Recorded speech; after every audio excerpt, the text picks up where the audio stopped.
Hello there guys and welcome back to the FIFA 21 career mode with Leicester City, and today we've got episode 26. So here is the Premier League table then. To start off today's episode, we're currently in first place still with 9 wins, 2 draws and only 1 loss so far this season on 29 points. Liverpool behind us only by a point, and then Spurs behind us in 3rd place on 27 points, and then Manchester City in 4th place behind us by 5 points. In the bottom 3 at the moment currently are Stoke, Leeds and Nottingham Forest. In the last episode then, we took on CSKA Moscow in the Champions League group stage. We managed to get a win in that game. That took us to the top of the group with 9 points. PSG getting a win against Porto in the previous episode as well. That takes them into 2nd place now on 7 points. In today's episode then, we will be discussing, should we sell Ndidi in January? He is now 90 rated. We would get a lot of money for him, and that's what Leicester are known for, you know, developing players, selling them for a huge amount of money. Now Ndidi is currently the highest rated player, and I want you guys to let me know down below, should we sell him in January?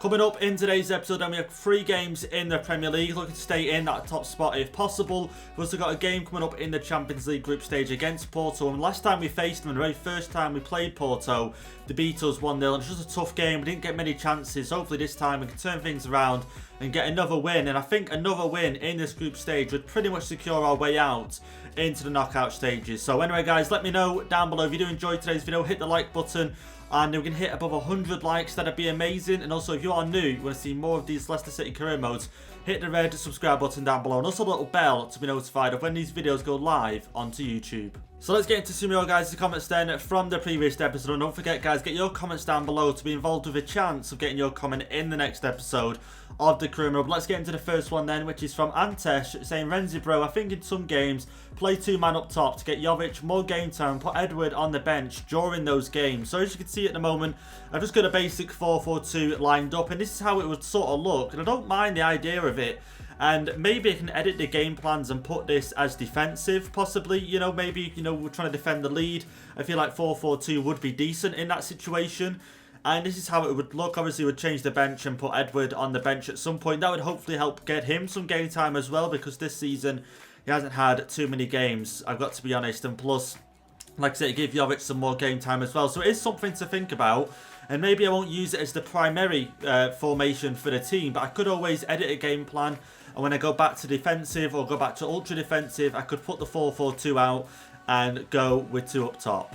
So let's get into the second comment here then, which does come from Liam, saying Odegaard seems expensive. Shortlist Dwight McNeil at Burnley since he was linked to Leicester in real life. Now I do prefer realistic signings over ones that, like you say, just maybe aren't too realistic in the game. So this one here from Liam saying Dwight McNeil. Now I do like the look of this signing, I've got to admit. Looking at his stats here, it looks well rounded, you know, got to say he's not just, you know, primarily sprint speed or acceleration. He's quite well rounded in all his stats. And he's not fully scouted just yet. You can see their ball control looked quite decent. Same as crossing as well. Doesn't look too bad. So I'm going to go ahead and scout him. And okay, never mind. Joining RB Leipzig when the transfer window opens. So, okay, maybe I cannot sign him whatsoever. Let's scout him and shortlist him. And I don't know if I can hijack this deal. Maybe I can, maybe I can't. But I'm guessing because he's already joining Leipzig, I can't actually hijack it. But maybe we'll have to just see what comes up when he fully comes back scouted. And let's just see what happens. So let's get into the third and final comment, which does come from Sean, saying when you sell Ndidi, turn Camavinga into a CDM and buy Renato Sanchez. Now I was actually looking at this guy, I think in season 1, not season 2. Season 1 I was looking at buying him possibly, you know, to put on the bench instead of signing Camavinga, but in the end I went for Camavinga. But this guy wouldn't be a bad purchase whatsoever. Currently valued at 28.5 million. And look at these stats here, all green. Obviously, a few on this page aren't green, but look at all them. I've never seen a player as so well-rounded as this.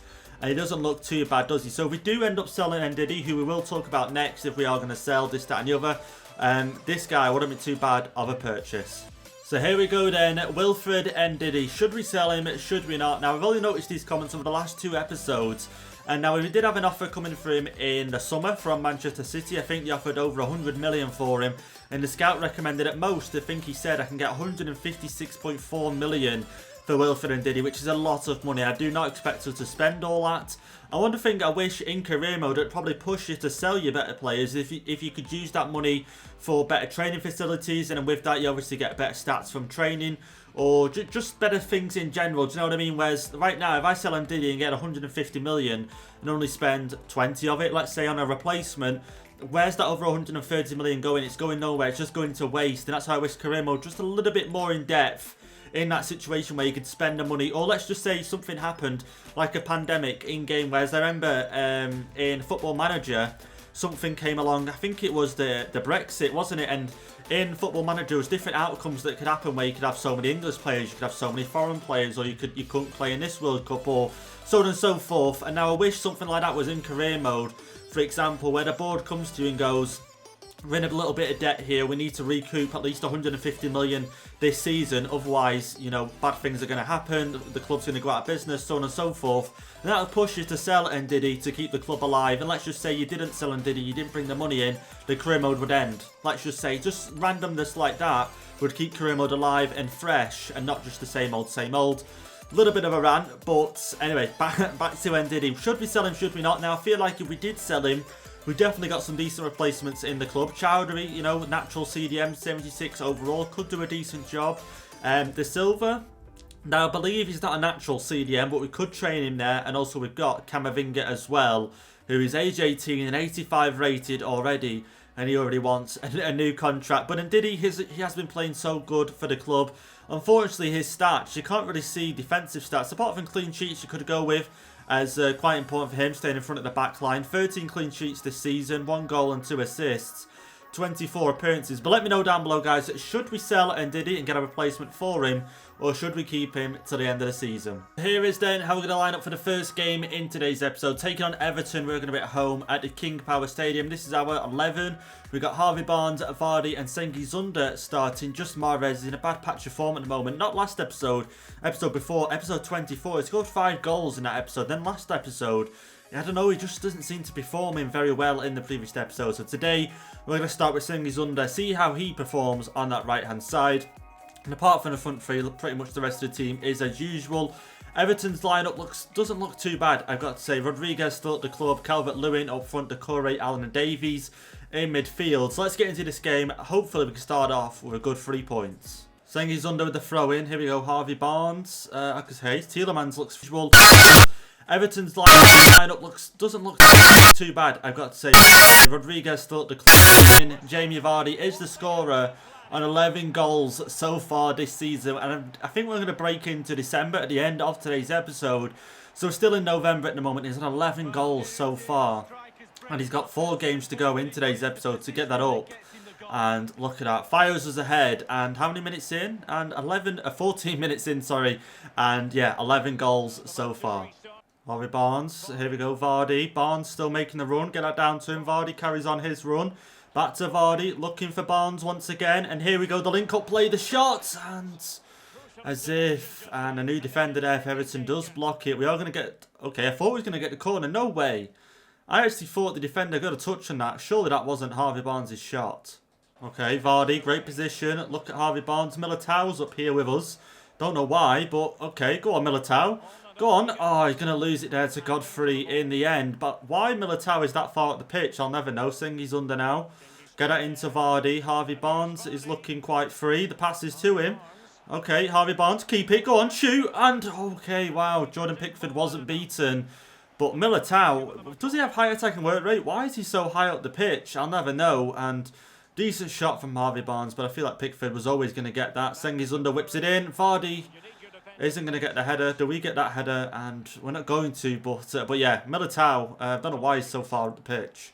Okay, Everton linking up a few passes here. I don't know what he's trying to do, but let's go on the counter-attack here. Castagne, Camavinga plays that up. Ndidi looking for a run, possibly out wide. Sengi's under, inside for Tielemans. Oh, okay. That final ball, if maybe I pressed triangle for the through ball, maybe should have gone for a normal pass. But Everton definitely come out this second half looking to get an equaliser. We're still only 1-0 up here. And here we go on this left-hand side. This player doesn't look too bad. I've never heard of him. Cadabra or something like that. Okay, Davies. Okay, Davies. Let's block that. And thank God there was no foul committed. Barnes back through. Oh, go on. Vardy, go on. Finish that one. And 2-0. There we go. 60 minutes in. Vardy and Harvey Barnes linking up once again in M2. They have been, I've got to say, my favourite two players to play with in this career mode. I couldn't say out of all of them because I'd have to think back to different career modes, but definitely this career mode so far, them two have been my favourite players. Look at that, little 1-2. Vardy's got the pace. And there you go, little finesse shot round Jordan Pickford. Not as much curve on it as probably wanted, but it was enough to get past him. And 12 goals for Vardy this season. Oh, look at that for a ball from Camavinga. Sengi's got it under control. Pass that there to Vardy, to Harvey Barnes. Oh, this is going to be perfect. This is going to be perfect. Let's cut this inside. Harvey Barnes. Another touch. Finesse shot maybe. And okay, on target. That's all I can ask for. But the best part of that attack was the over-the-top ball from Camavinga. Straight down to Sengi's under. We've still got it here. Tielemans inside. Barnes. Maybe a little 1-2. Over the top. Oh, go on. Oh, why is he not just let that go lower and go for the volley? Vardy, maybe one last attack. Play that through for Camavinga, who I believe is onside. Go on, Camavinga. There we go. 3-0. 87 minutes in, and the flag stays down. And Camavinga does score for us in this first game. He's been our best player this season. I know Vardy's the top scorer and everything, but maybe because I expect him to be the top scorer or he doesn't surprise me, but Camavinga's performances this season have been amazing. And he gets forward there, great assist from Vardy, and he fires that one home, and we get the 3-0 in this game. 2 goals for Camavinga so far this season. And there we go then, the full-time whistle has been blown in this game. We get the 3-0 win at home at the King Power Stadium, and a good start to the episode, getting all 3 points. Here is the Premier League table then after that game against Everton. It hasn't really changed in terms of the top 4. We're still league leaders on 32 points. Liverpool on 31, Spurs on 30 and Man City on 27. We'll take a quick look down the table. United, I feel like are starting to get things together now. 4 wins, 5 draws and 4 losses. 17 points this season, but still around that 13th, 14th place. Just couldn't. Chelsea this season in 12th. A little bit surprising, to be honest, United and Chelsea there. Now Chelsea aren't having the best of seasons. I don't know if you guys remember back to the first season with Leicester where they were first in the table for at least 5 or 6 months in game time, I'm pretty sure, up until around about Christmas time. But this season, they just haven't been able to get things together. So up next then, we do have Porto in the Champions League group stage. Now, I'm pretty certain if we get the win in this game, there's no way Porto can get out of the group whatsoever. So that's pretty much helping PSG in that way.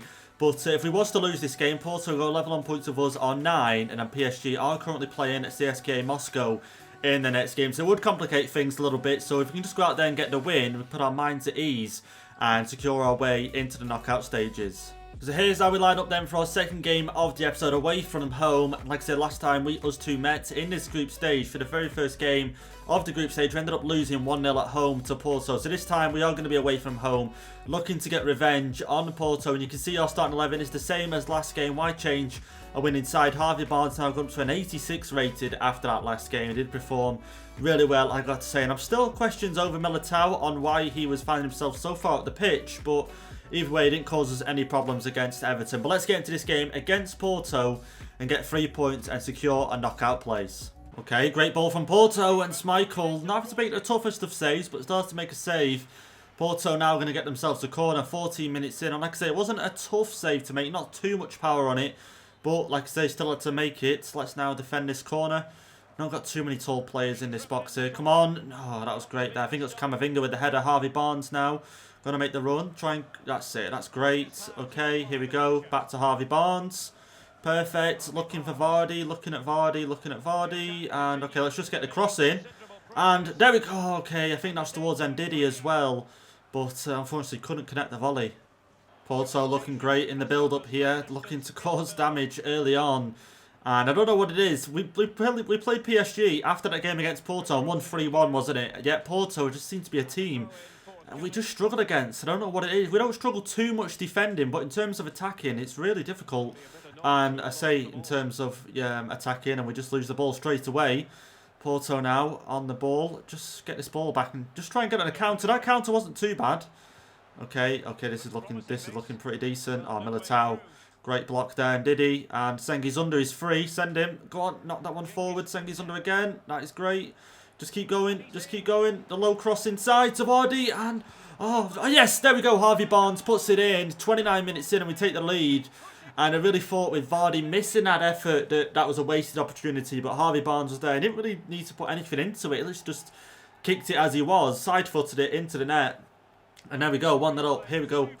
Sengi's under, great low cross in. I thought Vardy, no way. And then I seen, oh, Harvey Barnes has it, just taps it in pretty much. And there we go, 1-0 up against Porto, 30 minutes in. Maybe a chance of another goal here. Sengi's under, I could see Vardy, but he went a bit wide. Get it out to Harvey Barnes. Goalkeeper was out quite a bit then. I could have possibly gone for some sort of cheeky shot. Harvey Barnes. And the pass failed, but we still win it back. And Ndidi, Sengi's under now. Okay, Tielemans. Vardy, why is he out to the left? Harvey Barnes, there we go. Go on. Finish. Oh, that lined up decently then. That first touch was nice to go around the defender. But the finesse shot just couldn't pull it off. Tielemans breaking forward. Maybe another chance here before half-time. Out to Vardy, who's free on this left-hand side. Vardy, go on. Fire that one in. 2-0. 45 minutes in. Vardy is on fire in today's episode. And I do wonder how many goals he's got in Champions League so far. And maybe he is the player for today's episode so far. I've got to say 3 goals in 2 games. And what a goal that was. He was quite a way out. Quite decently free on this left-hand side. Look at that pace. No one near him. Fires that one past the goalkeeper. I don't think he had any chance in saving that one. And how many goals? That's his 2nd goal in the Champions League so far. Vardy, get this down to Sengi's under, who's in some great space here on this right-hand side. You can see Harvey Barnes. And there we go. 3-0 in this game. 57 minutes in. And I've got to say, that was a pass and not a cross. I wanted to go for the low cross, and I was thinking maybe R1 and X will just shoot it across the box. And it pretty much looked like it hit off Harvey Barnes' foot there rather than him directing it. And okay, yeah, he actually did. He did actually shoot. I just wondered if it just hit his ankle or his shin and went in. But no, yeah, left his right foot there, and he fires that one in. 3-0 now against Porto. A completely different game than the first time when we faced them. And I'm happy with the 3-0 scoreline so far. Porto now, possibly bring one back. Getting into the box. Okay, playing it out wide. Let's just be careful. Mukiele and, okay, risky. Okay, great. Schmeichel didn't have to move much. Didn't have to, you know, it was not an amazing save, but he was just there, thank God. And I don't know why Mukiele, does he have some sort of trait on him? But every time he tries to clear the ball, 9 times out of 10 I've noticed recently, he tries to do some sort of like overhead kick just to clear the ball when he could just possibly chest it down. And there we have it then, guys. Full time in this game. A 3-0 win against Porto, which means we secure a place in the knockout stages of the Champions League. So here is then how the group looks in the Champions League after that game against Porto. And you can see we're currently top of the group on 12 points. PSG behind us on 10. Which means us and PSG are making out of this group. But next episode, we do have a game against PSG. You can see on the right hand side there. 7th of December. Should I play this game, guys, or should I not? Let me know down below in the comments. Up next then we have some more Premier League action and a final game in today's episode which we are going to play. We do have another game after that which is Nottingham Forest. But that game is going to be a Sims one. But up next we do have Brighton, who are currently in 7th place and having a bad start to the season. On 6 wins, 3 draws, 4 losses and 21 points. Here is then how we're going to line up for the 3rd game in today's episode. We are away from home and I made a few changes to the side. Vardy and Barnes are going to stay. Sar's going to come in on the right hand side for Sengi's under, who I don't think's had a bad time in today's episode. But I just wanted to give Sar some game time, so I've decided to put him on the right hand side. Lewis Cook coming in midfield, Chowdhury coming in midfield as well, and Fofana coming in defence for Militao. So let's go into this game against Brighton and get the 3 points. Vardy looking to get on the attack. Harvey Barnes. Vardy, can you continue that run? Little chip over the top. Vardy, and he just can't get there. Lewis Dunk is going to get there before him. And why it auto-picked, is that Castagne for that header when Camavinga was so much closer? Okay, decent football here from Brighton. So far, Herrera now on the ball. Just got to be careful of the cross coming in because we can't underestimate Brighton. You're 7th in the table. Decent cross inside, but dealt with. And now Camavinga's turn to get up the pitch. Look at the pace on him. Sar maybe, and great through ball. Sar, he's going to beat him. Oh, go on, Sar. Go on. Fire that one in. Oh, as if the goalkeeper gets his foot to it. I seen Vardy next to him, but I thought Sar's got to take it all away. Just couldn't get it past the goalie. Barnes. Camavinga. Okay, Vardy. Go on, Vardy. Just get that ball to Vardy. Turn your man. Go for the shot. And wow. Okay, Ryan made a great save there. There's some power behind that shot. 28 minutes in. Let's get this corner whipped in. Come on. Sar's going to take it. Oh, go on. Head on that. Oh, okay. Penalty.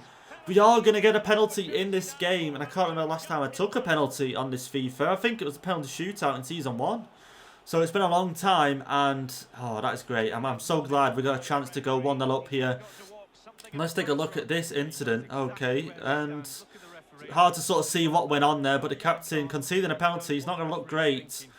But here we go, Vardy steps up for this one. Okay, where should we go? Left, right? I think we go right, don't we? Let's fire this one. Bottom right, go on. Vardy, smash that one in. And no, he's going to get the save. I just had a feeling they were going to save that, you know. I should have gone left. Why did I go right? Left made more sense. But here we go, another corner. Saar. And maybe another header or another penalty if we can. But Saar gets to that. Okay. Vardy. Oh, okay. What a waste. Let's not go 1-0 down here before half-time. Brighton down the wings once again. Lato on the ball. Chowdhury's not having a bad game at CDM so far, I've got to say. I just want to quickly mention that. Because obviously it was a little bit of a decision taking Ndidi out. But I do want certain players available for the final game of today's episode. So Tielemans, like I say, has come out and Ndidi. But the two replacements so far, Lewis Cook and Chowdhury, haven't played too bad. Brighton haven't really done anything with this ball out wide. They did just time waste into half-time. And it feels like it at the moment. We are going to probably go into half-time here 0-0, which isn't great. We had 2 chances to go 1-0 up. But, okay, Brighton. Okay. McAllister now. And just get a foot in. Just clear that. Go into half-time. And there we go. Half-time whistle has gone. We are going to go in 0-0 so far. It's not looking great. But we have had 2 chances. So hopefully we can take advantage of some more in the second half. Vardy, Camavinga's up with him. Go on, Camavinga, score. Go on, for the second time. And, okay, the defender is going to get there. He's got a shot away there, though, so we do get the corner. Let's whip this one, and Camavinga's whipping it in. Decent cross, and hot. Okay, I thought Vardy was the one to get the header there. Are we going to get another corner? And we are going to get another corner. That was a nice cross there from Camavinga, I've got to say. They are going to make a change. Not that that should affect much. There we go, whip this one in. Camavinga, and, oh, just the header just wasn't there, was it? Go on, whip another one in. And Vardy, go on, 1-0. There we go, 1-0. We get the goal from the cross. And Camavinga with the assist. And he can whip some decent crosses in, Camavinga, I've got to say. And him and Vardy have probably been the ones that, in terms of crossing a ball in, Camavinga, I've noticed a few times that he does whip a good ball in. And Vardy is always on the end of it. And again, you can see there, Vardy rises up, gets it over the goalkeeper, and makes it 1-0 in this game. Oh, Brighton are getting forward here. Need to be careful. Stop the passes. And there's still a player out wide. Lato.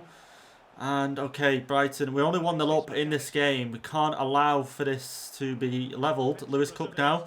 Let's get forward. Chowdhury. I can see Harvey Barnes out wide. That is a semi-decent ball. Okay, inside. And the pass. Chowdhury. Oh, Camavinga to finish it. But is he going to be offside? And, okay, he's going to be onside for that. And we get the 2-0 there with Camavinga. And that's Camavinga now with 2 goals in today's episode. And I'm adamant. Okay, didn't mean to smash my control off the desk. But I was adamant he was offside. And yeah, okay, he wasn't offside. Wow, okay. I was a little bit worried. You know where you sort of like score, but you sort of don't want to celebrate because you probably think it's going to be offside. I was sort of a little bit like that, but he finishes it off, Camavinga. And there we go. 3 goals in the Premier League for him. Out wide for Saar now. No one in the box, however. Saar, go on, take it all the way. Great cut inside, finesse shot, and wow, okay, 3-0 now in this game. Saar, a nice cut inside, I've got to say, and that's what I've been trying to do with him quite a lot, because he's got the pace. I don't mind laying him off or playing the through ball with Vardy, but a lot of the times there's no one in the box because Vardy's provided the assist in this instance, so it just allows me to cut inside with him. This time we've achieved what we wanted. Cut inside, finesse shot across the goalkeeper. That's the 3rd goal of the game. And now we have it in, guys. Full-time whistle has blown in this game against Brighton away from home. We get 3 goals and another 3 points. So here is the Premier League table then. And as you can see, we are 3 points ahead of Liverpool now. They drew their last game against United. They got a 2-2 draw. Spurs and Chelsea drew as well 2-2, which is interesting to see. Because that now allows us to be 3 points ahead of Liverpool, 4 points ahead of Spurs. And we're still 5 points ahead of Manchester City. So I'm happy with that. 3 points ahead of Liverpool. Couldn't have asked for more. So our next game is going to be a Sims game. And we are going to be taking on Nottingham Forest, who, as you can see at the moment, haven't won a game yet this season.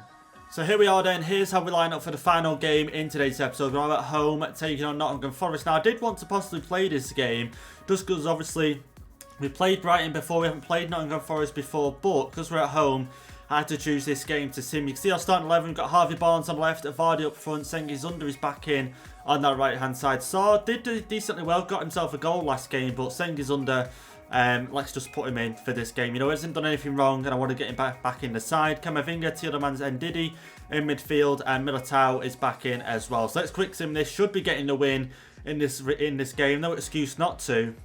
And a good 3 points to end off today's episode. And we are going to get the 3 points. Vardy with 2 goals. Sarr coming on. Mahrez coming on as well. Any other changes? There's no other changes. And that was a good game. And a good 3 points as well. So here is the Premier League table then. You can see we're now 4 points ahead of Liverpool. Let's take a quick look at their last result. And they drew once again to Aston Villa. A 2-2 draw. We're just getting further and further away from now. At the start of today's episode, it was 2 points. Then it was 3. Now 4 points ahead of Liverpool. No, actually. 5 points ahead of Liverpool. I'm looking at Spurs. Sorry, my mistake. 4 points ahead of Spurs.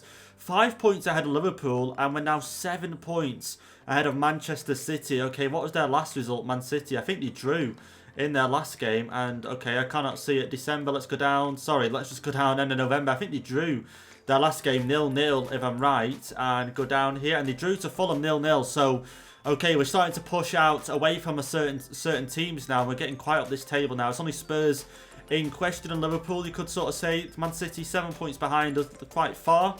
Here's how the rest of the table is looking. Chelsea and United still in 12th and 13th place, and the bottom 3 being Leeds, Stoke and Nottingham Forest. Don't forget to join us then, guys, in the next episode where we are going to be taking on PSG in the group stage. At this point, it doesn't really matter who comes out the winner. The only thing that sort of matters is who tops the group. Obviously, it would be nice to top the group, don't get me wrong, but you guys have to let me know down below. Should I play this game against PSG or should we sim it? So then, my play of the episode for today's episode has to go to Jamie Vardy, doesn't he? He scored in every goal in today's episode, and there's no reason not to give it him. The other mentions I was going to give to is Harvey Barnes, had a pretty good episode today, and also Camavinga. You know, them 3 players, definitely Vardy shone out of the 3 of them, but I'd say Vardy and then Camavinga and Barnes joint second. But anyway, guys, that's going to be it for today's episode. I hope you guys enjoyed it. Like I said, don't forget to join us next time where we will be playing PSG in the Champions League and move on into December. Then it's not long now until we get to the January transfer window. So you guys have to let me know down below. Should we sell Ndidi? Should we not sell Ndidi? And if we do, who should we bring in to replace him? But anyway, guys, hope you enjoyed it. I'll see you guys in the next episode.